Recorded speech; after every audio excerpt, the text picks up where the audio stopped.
Assa, dude. Welcome to Tales Tomorrow. I am Morrow, your storyteller for today, and with me we have some more RPG horror stories. You know what I really want to play? I want to play a sci-fi TTRPG, which I hear Starfinder 2nd edition should be coming out or is being in development, basically, so that sounds exciting. Or, which I really want to do, is play a D&D homebrew Star Wars game, which I think would be super fun. But people that have tried Starfinder, what would you say about it? Would you recommend it? Is it good beginner friendly? Are there any good starting points for looking into Starfinder? And while you let me know that in the comment section below, I'm gonna get to the first RPG horror story for today. Low charisma equals bad person. I once joined a campaign as a monk and was still new to D&D, so I dumped charisma to 8. Soon after the game started, every NPC for some reason hated my guts. Even a simple hello was responded aggressively. Sometimes I would sit around without saying anything and still get crapped on. Another player noticed this at some point too. He advised me to talk to the DM. When speaking to them, they said it was because of my low charisma stat. I asked the other player if that was the case and he said that was stupid. I talked to the DM again, but he refused to change his behavior. So I left. I mean, I get it if you have a charisma of like 4 or 2 or God forbid 1, but you have is 8 in charisma. If 10 is like the baseline, is the average, then 8 is just slightly below average. I don't know why every NPC has to like hound you for being a freak or something. Mechanically, this sort of stat would just not affect you whatsoever. It just give you a -1 on things like performance or persuasion, deception, intimidation, and so forth. So mechanically, yeah, you'll be a little bit gimped, but just tiny bit gimped. You can always have somebody else that's like the face of the party that is all charismatic, has max charisma and everything. But to have every single NPC in town basically look at you and recoil and cringe and repulsion and not want to interact with you, that's kind of going too far. But if -1 in charisma is going to make people like crap on you for no reason, then I don't know, man, it's kind of weird. And I personally find it weird because like I have my highest score as charisma, warlock and everything. I walk around with my high charisma score. I don't have NPCs just go like, ooh, hello handsome, how's it going? What you doing later tonight? I'm just your normal tiefling doing tiefling things, walking around, probably gambling somewhere. That's all it is. Nobody even notices the fact that I have like a high charisma score. None of it gets reflected on my appearance in the slightest. I'm just really good at talking my way out of situations, and that's literally it. I'm assuming the DM didn't even talk to you about this whole thing and just decided, hey, a dumb stat of charisma, let's make him fugly and unattractive and repulsive to everybody. That's what I'm assuming happened. The DM handled this poorly, and you realize that it's kind of crap. Other players realize it's kind of crap, and you got yourself out of a bad situation, and that's a good thing. Anyway, let's get to the next story for today. Being too perceptive means intentional targeting. Ooh. Howdy, folks. This is a follow-up to my previous post. The related post is linked below, as I was spoken with the Dungeon Master. Oh yeah, it's the same OP that talked about the character having a ranger in the party, and then they couldn't make it last session, but they made it the next session, and for whatever reason, the character's already mid-death, and the only thing they get to do is roll death saving throws and just die. So we got a little bit of a continuation from that post. I'll try to link it in the description below. If I forget, somebody remind me in the comments, please. As it turns out, as they told me, it was completely intentional making me an enemy while I was gone. They had wanted to kill my character for a while. The reason was because I took the Observant feat when we reached level 8. Wait, okay, for context, I'm gonna need to look up the Observant feat to see if it's something busted or something worthwhile killing a player character over. Observant. Quick to notice details of your environment, you gain the following benefit. Increase intelligence or wisdom score by 1. If you can see a creature's mouth while it is speaking a language you understand, you can interpret what it's saying by reading its lips. You have a +5 bonus to your passive wisdom perception and passive intelligence investigation scores. Alright, so you get a +5 to your perception, investigation, you can read lips from a distance. I still don't know what's wrong about this specific feat. Like, all it does, it just adds a little bit extra things for your passive scores. Is that really enough to kill a player character over? With Tasha's ranger providing me expertise in perception, and skill expert giving me expertise in investigation, they felt they couldn't hide anything from the players anymore. Hidden treasure, objects, traps, and ambushes were impossible without giving enemies ridiculous bonuses. They didn't want my character ruining the mystery and tension anymore. What the hell is this DM talking about? Passive perception and passive investigation? You think it's just gonna ruin the mystery? What? If your character is an expert, like Ranger is, or Tasha's Ranger is kind of supposed to be, then you're sort of an expert in specific things. If you're an expert in perception and investigation, then that's what you're expert in. But guess what? You're not gonna be an expert in everything else out there, obviously, so therefore it should be fine. At least I think it should be fine. Is there really a problem with that? You realize that there are ways to also obfuscate things out of players' eyes, such as invisibility or arcane tricks or other arcane methods to try to hide from players. Just make up your own stuff, or if you want to hide certain secrets, make up a reason. Maybe it has to be magically seen. Maybe it can only be seen by a fae folk. Maybe it can only be seen by a fiend. Make up the reason of why sometimes you can have some mysteries. Some character classes are just going to be really good experts in specific things, because that's what they do. Because Tasha's Cauldron of Everything fixes a lot of issues that Ranger have. And our Ranger is actually really good and competitive when it comes to offering something to the party instead of just favored enemies and favored terrain and stuff. Ugh. But for the DM to want to just kill a player for having, what, extra 5 in passive perception or passive investigation? That is genuinely a really dumb reason. They said they were sorry, and my character could immediately return with no strings attached. But passive rules would be changing. Anytime things calm, shopping, talking with NPCs, walking around town, passive skills apply. But as soon as they're tense, in a dungeon, in combat, chasing down a thief, negotiating with bandits, looking for traps, nightly watches, it would need to be an active role.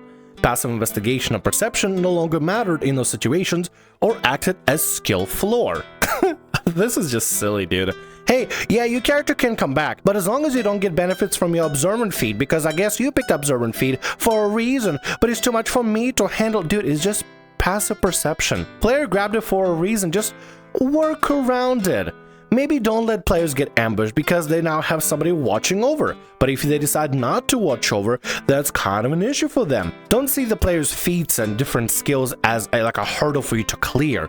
Let it be part of their character. So what are they able to perceive really well naturally? They just have really good eyesight. Guess what they don't have? Everything else that the party brings. D&D is a game where you have casters literally able to obfuscate things just from magic alone.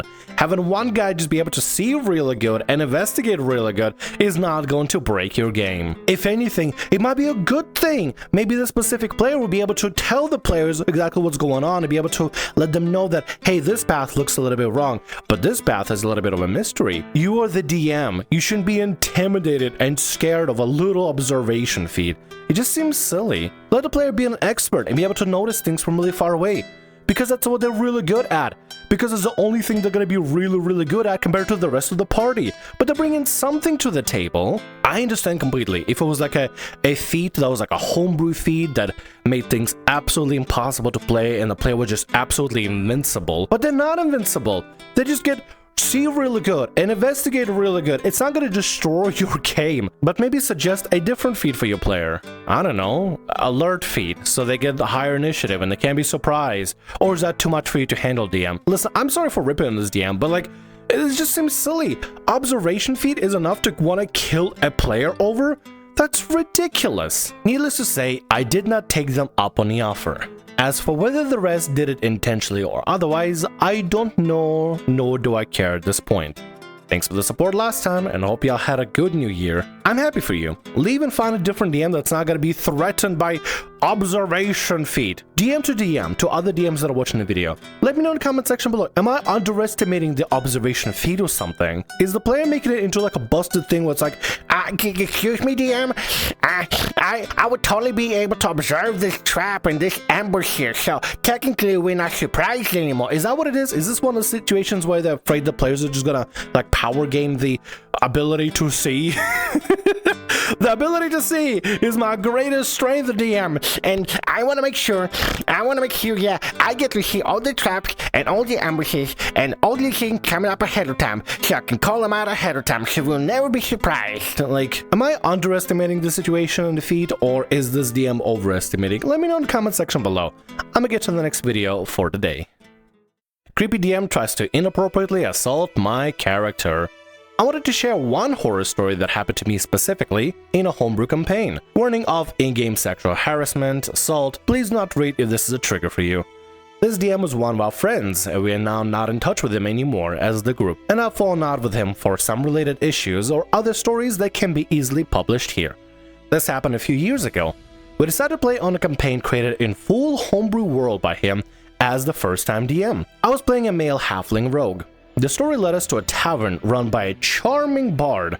As we walked in, we saw that the tavern was instead a nightclub with people dancing half naked and with pixies used as dancing lights. We decided to have a drink at the bar while trying to gather information where we could find the owner.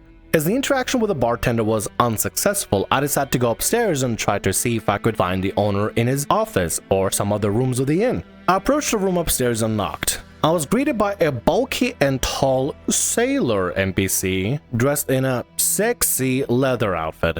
I asked that I was looking for the owner, but the man straight pulled me into the room, failed any checks the DM was asking me to do, and locked the door. I'm assuming the DM is the one that describes the character being a sailor or sexy. What is a sail? High booty? I didn't think anything weird until the sailor pushed my character in bed and attempted to remove my character's clothes as I was trying to escape.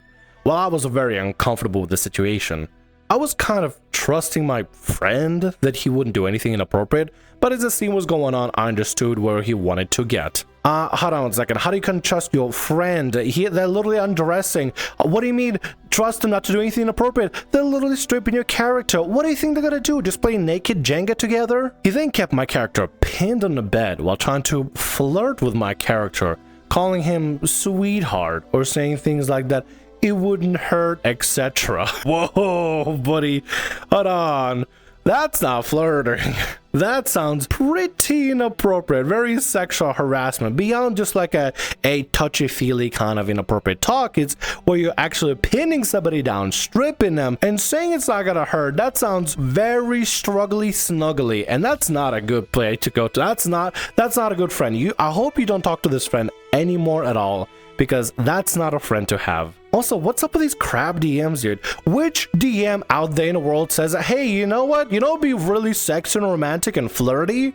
Struggle snuggle. Dude, what the hell? These DMs are either inept and they don't know what flirting is, or they're just really weird creeps that just want to play out the weird fetishes. It's impossible to tell, but both are really unwelcome either. The other players noticed me being uncomfortable, and also they were shocked in horror. One of them is my partner. They immediately came to rescue my character. At that point, I was quite shocked and did not know what to do in panic. We unfortunately interrupted the scene and went back down, where we finally met the owner. Number one rule for when something is weird is happening at the table, simply just say, hey DM, stop. This isn't happening. We're not doing this. This is not happening. It's not happening to my character. I don't agree to this. I don't consent to this. Just make a big whoopla. Make a big whoopla at the table and tell them, no, it's not happening. You're not consenting to this. You're not allowing this. And especially if you have a partner at the table and something weird is happening with a partner, stand up with them. Tell them, no, this isn't happening. No. Make a big deal about it. Make a big thing about it.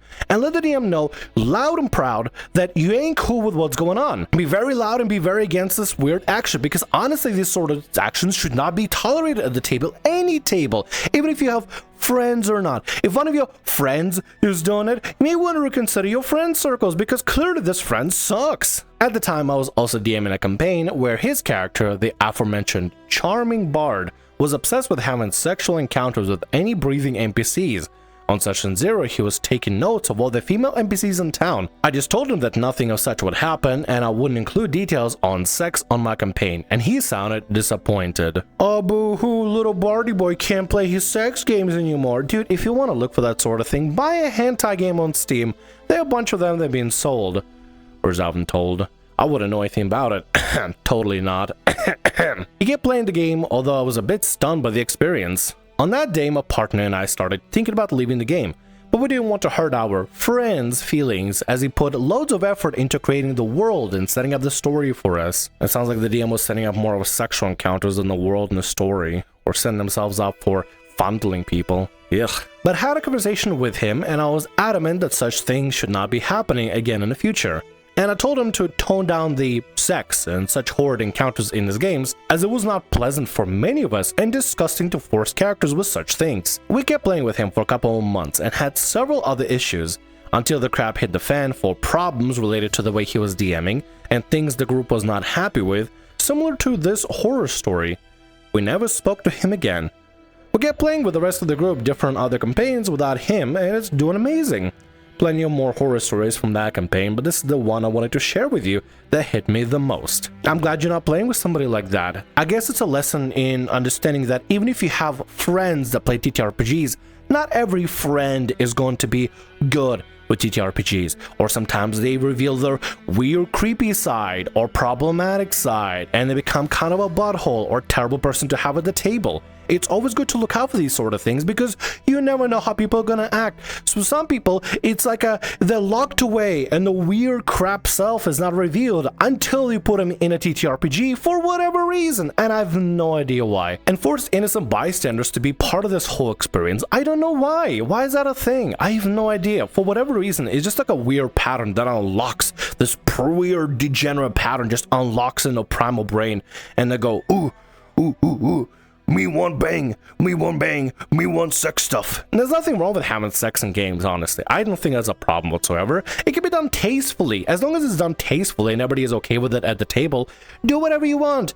If you want to have crazy sex games where you go part of a sex dungeon with succubi women everywhere in, what was the name again? Succulandia? I think that's the name I gave to the imaginary succubus town. Succulandia, yeah, exactly. If you want to have adventures on Succulandia and every single dungeon is a sex dungeon, then hey, by all means, have fun and have a good time.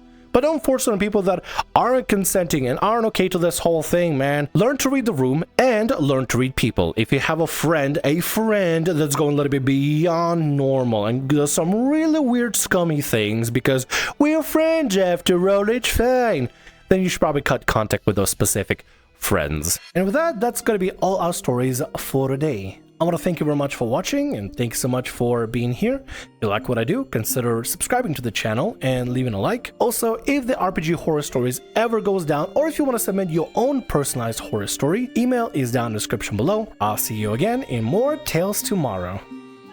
Bye-bye.